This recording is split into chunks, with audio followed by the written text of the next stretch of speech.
Halo adik-adik, bertemu lagi dengan Mamoy. Silahkan buka halaman 113 sampai 116. Oke, di halaman 113 kita melihat ada sebuah bacaan yang berjudul Si Pendekar Kali Pesanggerahan. Bacaan ini bercerita tentang Bang Idin, yaitu warga asli Jakarta yang bercita-cita melihat Kali Pesanggerahan bersih kembali seperti pada saat beliau masih kecil. Nah, untuk itu beliau tidak tinggal diam. Beliau berusaha bagaimana caranya membersihkan sungai tersebut. Akhirnya lambat laun cita-cita beliau pun tercapai. Adik-adik bisa baca sendiri ya ceritanya. Kemudian kita lanjutkan ke halaman 114. Ayo berdiskusi. Berdasarkan bacaan tersebut, lakukanlah kegiatan berikut ini. Lengkapilah diagram berikut ini berdasarkan bacaan tersebut. Nah, ini juga salah satu peta konsep ya. Di tengah kita lihat ada cita-cita Bang Idin. Nah, untuk mencapai cita-cita tersebut, kita harus mengetahui 3 hal. Yang pertama, kita harus mengetahui dulu halangan apa saja yang dihadapi. Kemudian, untuk memecahkan halangan-halangan tersebut, untuk melewatinya, usaha apa saja yang perlu dilakukan, dan sikap apa saja yang harus dimiliki untuk melakukan atau menuntaskan semua usaha-usaha tersebut. Di sini cita-cita Bang Idin adalah melihat Kali Pesanggerahan bersih kembali.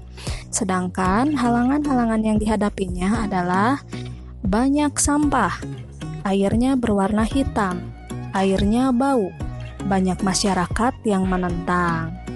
Kemudian, usaha yang dilakukannya adalah menyusuri sungai dengan mengambil sampahnya.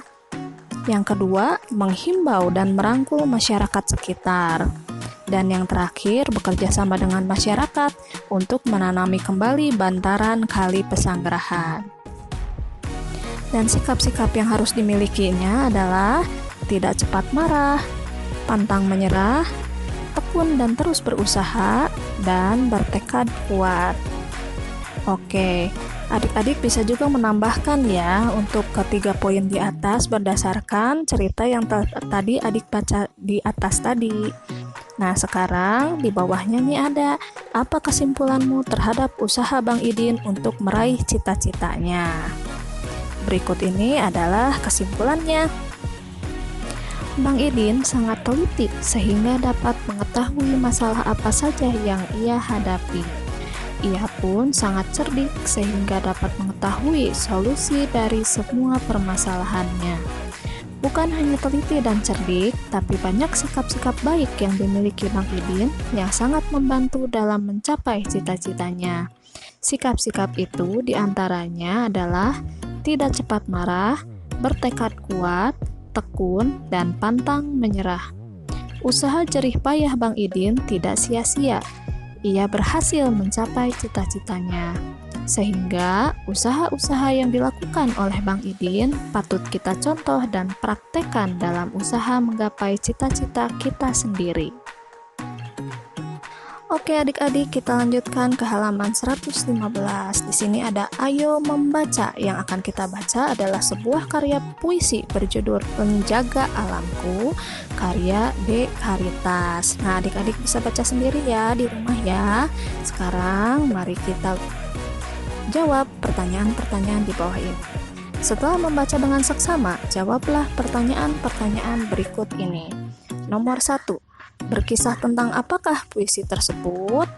Nah, di sini bisa kita lihat di bait pertama ada kata-kata mencintai alam di mana kau dibesarkan. Nah, berarti itu tandanya ia bersyukur ya karena telah dibesarkan atau telah dapat hidup di alam ini. Kemudian ia melakukan usaha untuk menjaga alamnya agar bisa terus memberikan manfaat untuk dirinya. Jadi, puisi di atas berkisah tentang orang-orang yang mensyukuri karunia alam, kemudian berusaha menjaga dan merawat alam agar tetap lestari. Nomor 2. Usaha apa saja yang harus dilakukan untuk menjaga alam? Nah, kalau ini tidak dijelaskan dalam puisinya ya, tapi pasti adik-adik sudah diajarkan oleh gurunya masing-masing bahwa usaha-usaha untuk menjaga alam itu sangat banyak, diantaranya adalah sebagai berikut. Menggunakan sumber daya alam secara tidak berlebihan. Yang kedua, tidak merusak alam. Kemudian, tidak membuang sampah sembarangan. Atau bisa juga ikut melestarikan sumber daya alam yang dilindungi pemerintah. Dan yang terakhir bisa juga menghijaukan lingkungan sekitar rumah. Nah, kira-kira seperti itu usahanya. Adik-adik bisa tambahkan lagi usaha-usaha yang lainnya yang kira-kira cocok untuk menjawab nomor 2 ini. Dan yang nomor 3, mengapa alam dalam puisi di atas disebut sebagai ibu? Nah, kenapa ya disebut sebagai ibu ya? Karena alam dan ibu memiliki kesamaan. Alam memiliki sifat-sifat yang dimiliki oleh ibu. Ibu melindungi dan menyediakan kebutuhan anak-anaknya. Begitu pula alam yang asri memberikan perlindungan dan menyediakan kebutuhan bagi masyarakat di sekitarnya. Nah, itu dia kenapa sang penulis puisi mengibaratkan atau mengumpamakan bahwa alam adalah ibu. Nah, kita masih ada satu materi lagi nih di halaman 116. Tahukah kamu, deklamasi merupakan salah satu cara membacakan puisi tanpa menggunakan teks puisi. Biasanya, orang yang mendeklamasikan puisi harus menghafalnya terlebih dahulu. Membaca puisi memerlukan pelafalan yang jelas dan intonasi yang tepat. Selain itu, pemenggalan kalimat juga harus diperhatikan. Dengan demikian, puisi tersebut akan enak didengar dan mudah dipahami isinya.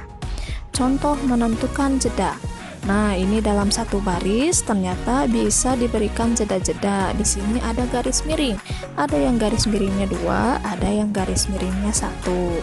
Nah, di bawahnya ada catatan mengenai arti-arti dari garis miring tersebut.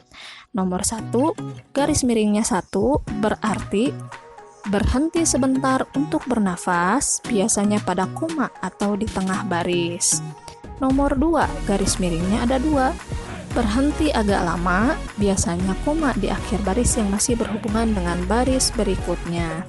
Dan yang ketiga adalah garis 3, berhenti lama sekali, biasanya pada titik baris terakhir atau pada akhir puisi. Nah, di sini karena yang dicontohkannya bukan akhir dari puisi, jadi yang di baris yang di atas itu tidak ada yang garis 3 ya. Sekarang mari kita coba membaca baris yang di atas. Kau adalah para penyelamat negeri. Nah, sekarang kita gunakan cara pemenggalan seperti yang sudah dijelaskan tadi ya. Antara kau dan adalah ada garis 2, berarti berhentinya agak lama. Sedangkan antara kata adalah dan para garisnya hanya 1, berarti berhentinya hanya sebentar saja atau lebih pendek. Jadi kira-kira dibacanya seperti ini. Kau adalah para penyelamat negeri. Nah, kira-kira seperti itu pembacaannya. Untuk penegasannya, yang mana yang dibuat tegas, yang mana yang dibuat agak-agak halus, itu bisa dihayati lagi oleh adik-adik dengan cara membaca kembali puisinya dan memahami artinya. Oke adik-adik, sampai di sini dulu video kali ini. Nanti kita lanjutkan lagi pada video selanjutnya. Sampai jumpa.